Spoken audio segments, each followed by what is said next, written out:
Okay, well, we're at drawing rooms. We are outside and we are masked up and we are down at the bottom of Newark Avenue. And one of the things we were able to do this season, since drawing rooms gallery can't be open, is we were able to use the entire side of the building going down Newark Avenue. And the Prayers for the Pandemic, Prayers for Progress, is an exhibit that we've been doing across the country, asking people to create prayer flags, their version, and put them outside where they live and then photograph them. And so we decided to do the local version of that. And we asked 10 artists, these are 10 women from the area, to do their version of prayer flags for the side of the building. And so we've got, what was great about it is we have 2 sets of sisters, and a lot of the artists know each other, and there's a lot of nice interaction amongst the work. So right now we're looking at Jill Scipione's crocheted discs that are strung up and down through the windows. And Ann Traubin did the wording, the lettering for the side of the building here. And she sort of collaborated with Jill on that part of the project. So coming on down, there's some more of that.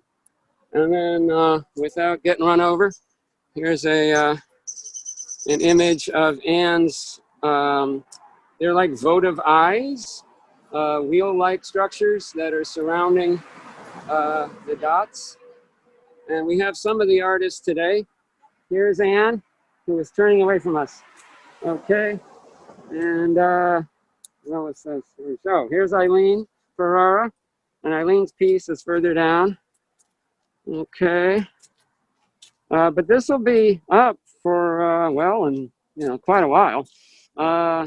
Prayers for the Pandemic on this side, Prayers for Progress on that side, and now we're coming down here. This is Eileen Ferrara's canvas piece,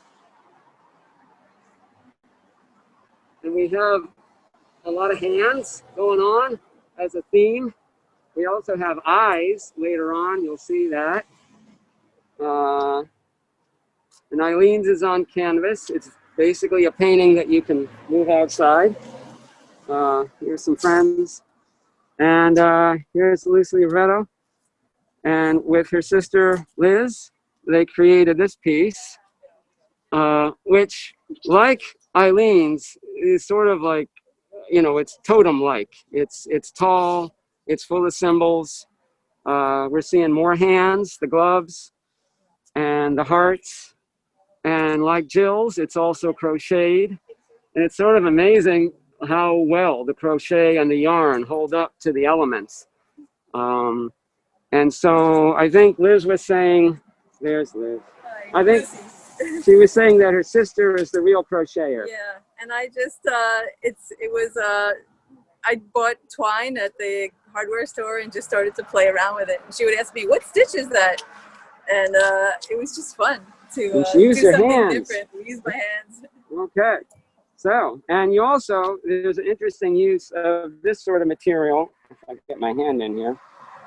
This plastic material, we find it again over here. You want to point out anything? No, that's okay. Great. Okay, so we've got messages in the hearts.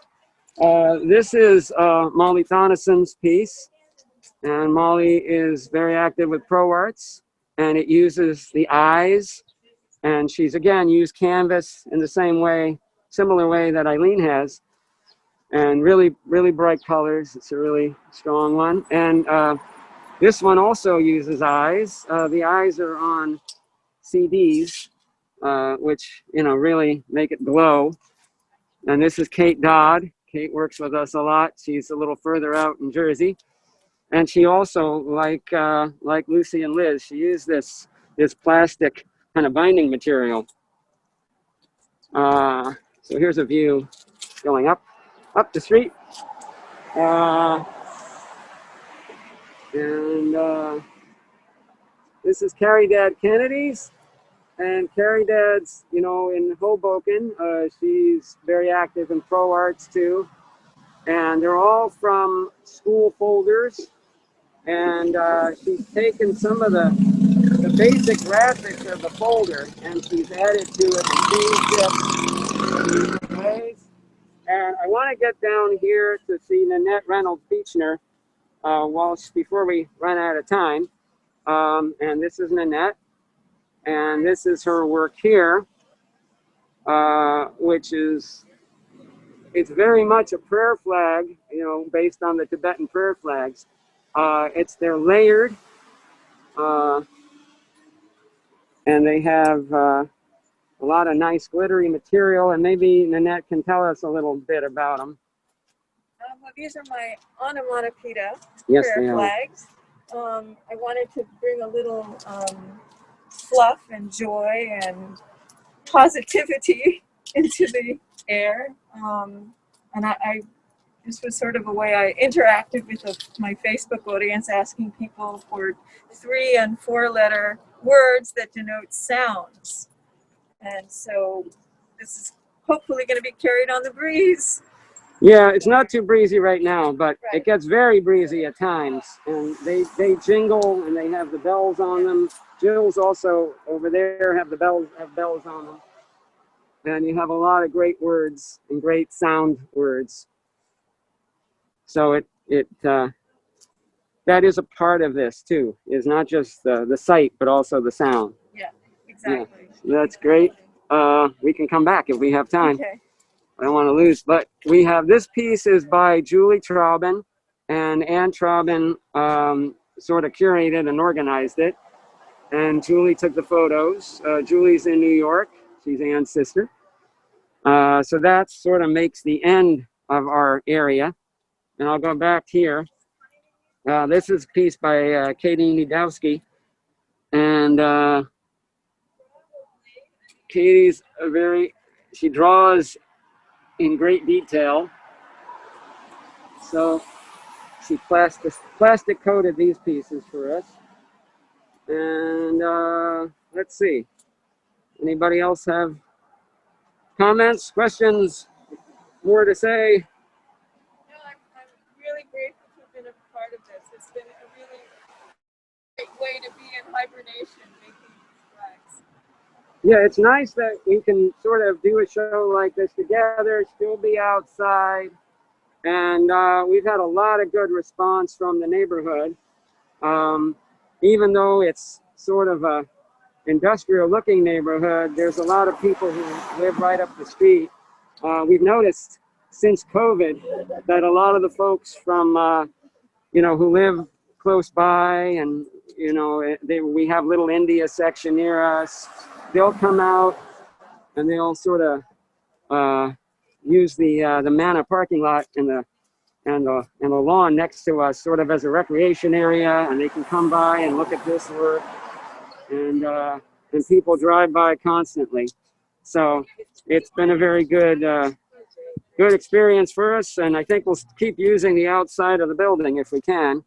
You have any other words to add, Ms. Curator Ann Traubin? Oh, well, thanks everybody for looking at our work, and we hope you can come see it in person. We're really proud of this project, and we need a lot of prayers these days, so we're going to keep these up for a while, and then our show continues. This is part of our bigger show, which is a national show. And when the fires started, and then we find ourselves in the election season, I added more prayers. So the show started out as prayers for the pandemic, and we had racial inequality, rally for equality going on. So I added prayers for progress.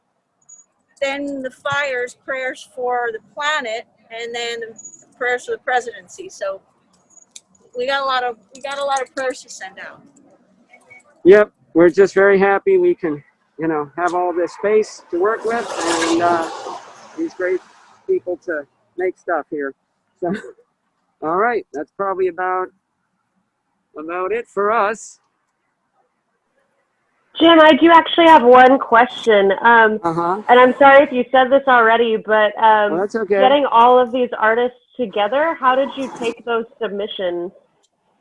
Well, you know, how did that come through together? drawing rooms, we work with so many people, and we also we did a national and international call for the normal, like our basic prayers for the pandemic, you know, the one that we have been doing since March. And so we just selected a few of the artists who had already responded to the earlier show.